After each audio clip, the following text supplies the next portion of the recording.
Hey y'all, this is Amanda and welcome back to my Texas Zone 8A garden, and we are expecting our first freeze next week. It is about 2 weeks early, so in preparation for that I need to go ahead and harvest all of my peppers and go ahead and prepare my pepper plants to be overwintered inside.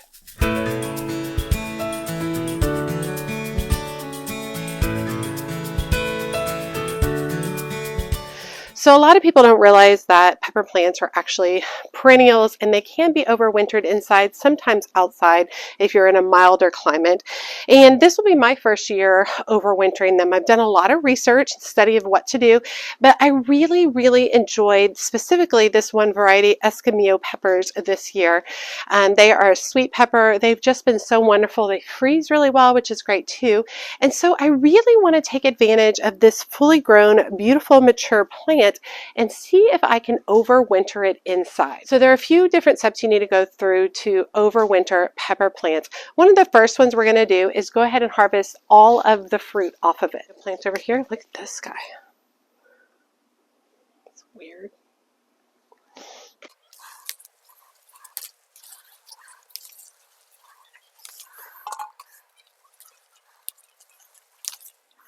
Not a bad harvest. These are the Escamillos and they turn this color, but they're still good when they're green.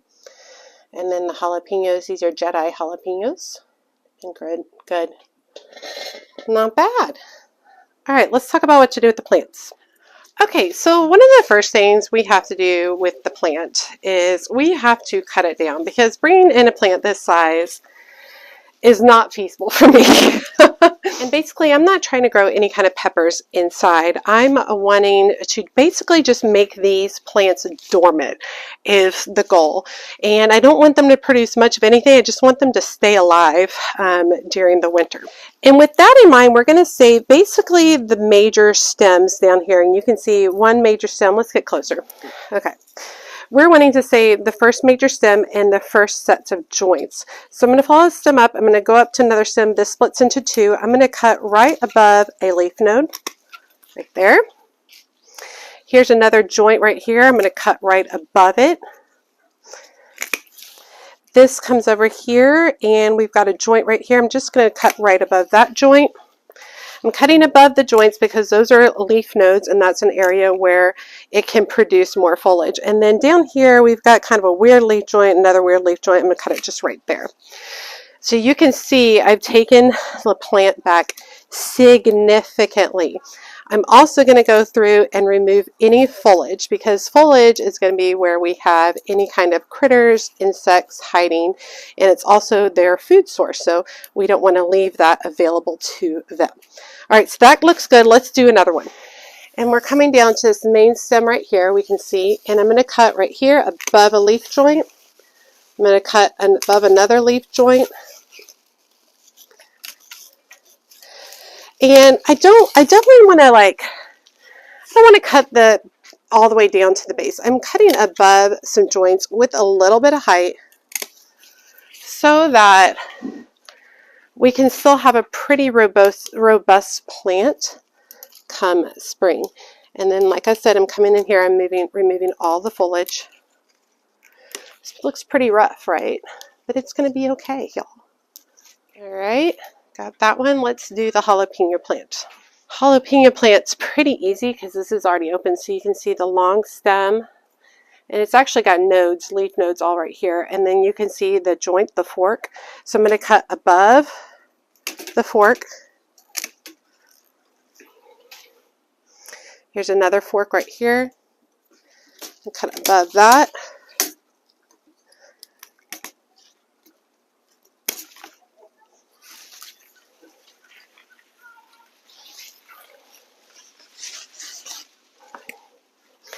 And then this finer one, I have a joint right up here. I'm going to cut right above that.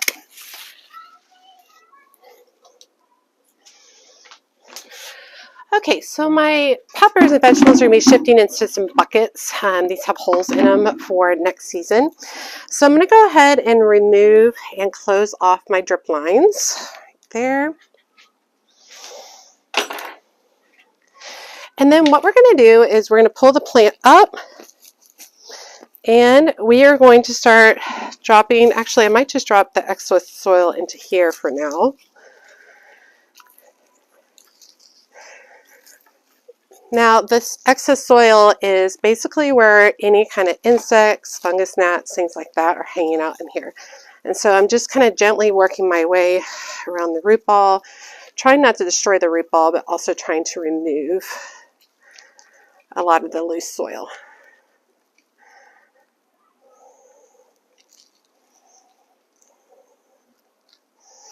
All right, I'm going to go ahead and do that for each of them.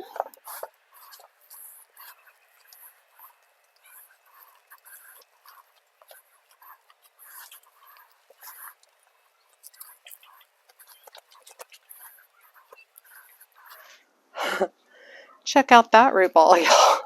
All right, let's see what we can do getting some of this off.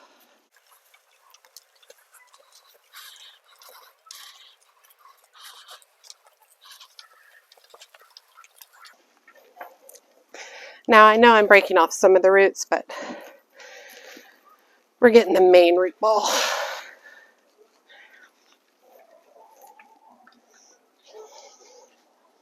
All right.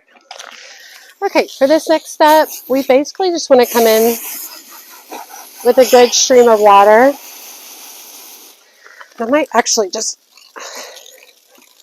get some real good bumps. And we're going to start working out all of this excess soil, because that's where all of our insects are hiding.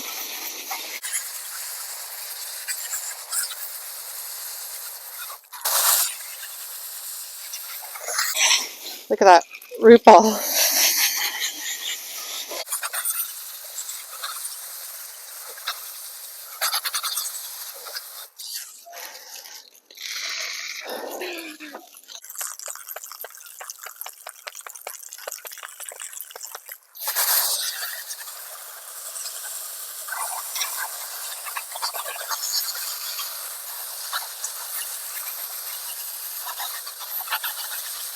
Okay, that was a messy process. In the end, I don't think I should have hosed. Oh, I have dirt in my ear. In the end, I don't think I should have hosed them off right away. I think I should have just banged them against the ground. This one and this one, I just banged against the ground. Whereas like these other ones I washed, and I think we're at about the same kind of situation with the amount of soil left.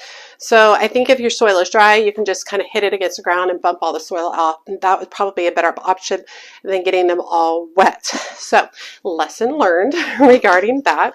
So this is basically what we end up with. We've got our main stem, a nice, healthy, strong main stem, and I've got a few branches coming off where they fork off. And so these are different plant leaf node areas where more stems and leaves will come from it. And then we've got our root situation down here. So the next part is pretty simple. I'm just going to take some smaller containers. I'm not looking to do a giant container because these don't have holes in them. Yes, they do. I'm not looking to do a giant container because I don't have a lot of room inside, and I am going to have these inside, overwintering them inside. Now, you can certainly put these plants outside and bring them inside when the weather gets really cold. I'm just going to go ahead and situate them in here so I don't have to do the inside outside time. I'm actually going to be storing them under this exact table right here because they don't need a whole lot of light when they're dormant. So I'm going to start simple with just some basic potting soil. So let's get some on our mat.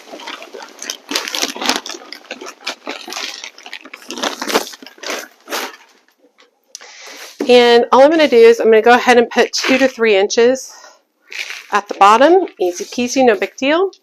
Then I'm going to take my pepper plant. I'm going to kind of situate to the center. I'm not going to press down really tight. And then I'm just going to take handfuls of the soil, and I'm going to use my fingers, almost like a fork, to kind of work them down around the roots until I'm not trying to pack it in. I'm just trying to get soil in and among the roots.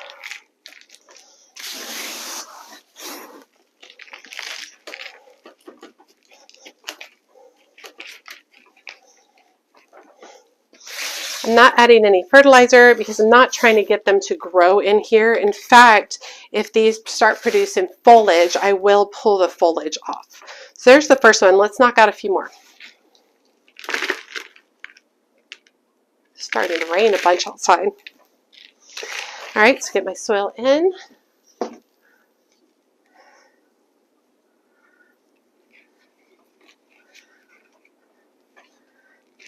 And then just handfuls of soil. Try to work them down into the root system.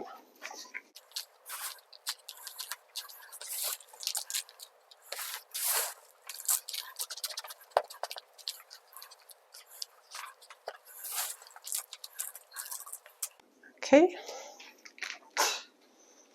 There we go. Now, when you have really long roots like this, you don't have to keep all this. You can just trim the bottom. It'll be fine.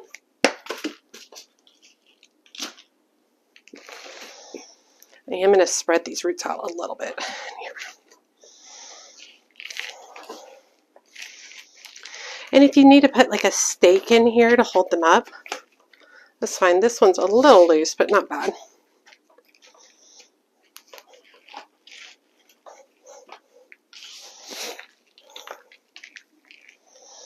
I think he'll be fine if nobody messes with him. Last one, look how this root system is really linear.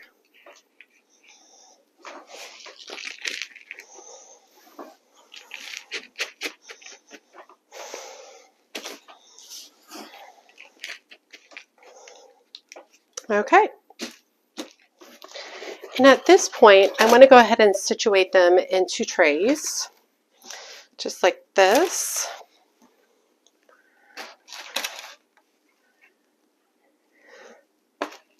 Okay, and then I want to water them in really well. And the reason you want to water them in really well is because this will settle any air pockets that have been formed. And I have the containers underneath to catch any water.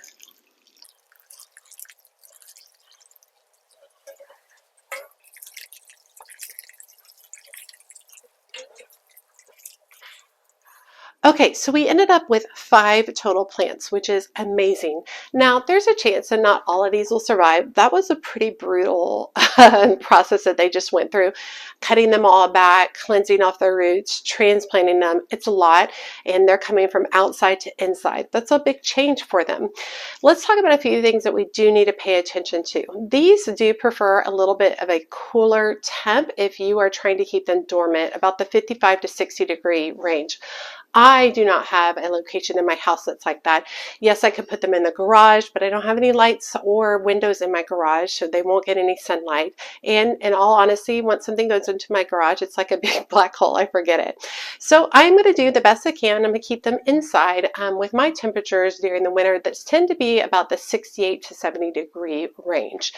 And I am going to be storing them in this room that we're in right now, which is where all my grow lights are all the time, and one natural one window with natural light to the side. I'm actually going to be storing them underneath this table, so they will get some light, but not tons and tons of light. They only need about 2 to 3 hours of light per day. So if you have grow lights or you want to put them in a sunny window or something like that, that would be fine. As I said, I'm not trying to grow peppers on these plants during the winter. I'm just trying to keep these alive throughout the winter so that come spring I have a head start on these. Now, anytime I see foliage growing on these, I'm going to remove it, because a foliage is basically where insects, fungus gnats, things like that, that's where they're going to be getting a lot of their nutrients. So if I keep the foliage away, hopefully that will help, pare down on any type of insects that I might possibly have brought in. That was one of the major factors for rinsing off the old soil and planting it in new soil. You can certainly just bring your potted container directly inside your house, but most likely there are several types of insects living in there that you might not want to introduce to the inside of your home. Now, as for watering, these probably need to be watered maybe once every 1 to 2 weeks. Inside, they're not going to be using as much water or losing as much water. I will say my house is really dry. It is not humid in here at all, since it is a new construction house. And so I definitely think I'll be watching these about about maybe once a week, paying attention to them. I don't want the soil to get super dry, but basically I'm going to do the whole like stick my finger as far down as I can, and if it's moist at the tip of my finger, we're good to go. I'm not necessarily looking for it to be moist at the very top of the plant. Now, if I do start to see any kind of issues and I think that they need more sunlight, I can move them closer to my grow lights, or I can do the process where I have them outside. If you're going to try to overwinter them outside, I highly suggest that you keep them in these containers and that you put them on something like a trolley or a cart or something like that, so that when you do have much cooler weather, and when I mean wet cooler weather, I mean anything probably below 40, anything in the 30s or lower, you can just roll these into a safe place like your garage or inside your house until the temperatures warm back up again. So this is my first time doing this. I'm just giving you all the information that I found while I was studying other gardeners who do this. I do think the process was pretty simple. It was messy, but I think the process was pretty simple to prep these plants for bringing them inside, which is exciting. I grew all of these from seed, so the idea that I could potentially overwinter these is pretty amazing, and maybe I don't have to start new peppers next year. A lot of perennial peppers can last 4, 5, or even longer years, and they're in the same family, the nightshade family, as tomatoes and eggplants. So theoretically, tomatoes and eggplants, you could try to overwinter those inside as well. That's a whole different ballgame. I'm just trying peppers at this point because I think out of all of those 3 plants, peppers are the hardiest. I did want to point out that you do not need to fertilize these in any way throughout the winter months. We are not trying to grow these on. Maybe, 4 weeks out from when you would start moving these out, you might want to start introducing a little bit of fertilizer to get them to start leafing out so that when you bring them outside, they're ready to go. And then once again, you'll have to go through the whole hardening off cycle of bringing these from inside back to outside. So you'll bring them out a little bit at a time, mostly in the shade the first few days, and then longer going into the sunshine the few days afterwards, just to make sure that you're hardening them off before just putting them outside and making them adjust and going through basically a shock if you just go straight from inside to outside. Okay, I hope y'all enjoyed this video. If you are someone who has overwintered pepper plants, let us know all the details. Put stuff in the comments. Let us know if you've had success or if it hasn't gone well. You all know me really well. I'm going to show you if I fail. I'm going to show you if I succeed. Let's all hope I succeed. But yeah, I thought the process was interesting, fun. It's pretty simple. And so if this ends up working out, this could be really great. So let me know if you've tried this before and if you have any tips or tricks that I missed along the way to help out with the success of this project. All right, y'all, as always, make sure you hit that subscribe button and that notification bell so you know my latest videos are up. And be sure to check me out on Facebook, Instagram, and TikTok. As always, she's a bad gardener or decorator or anything else that she wants to be. Thanks, y'all.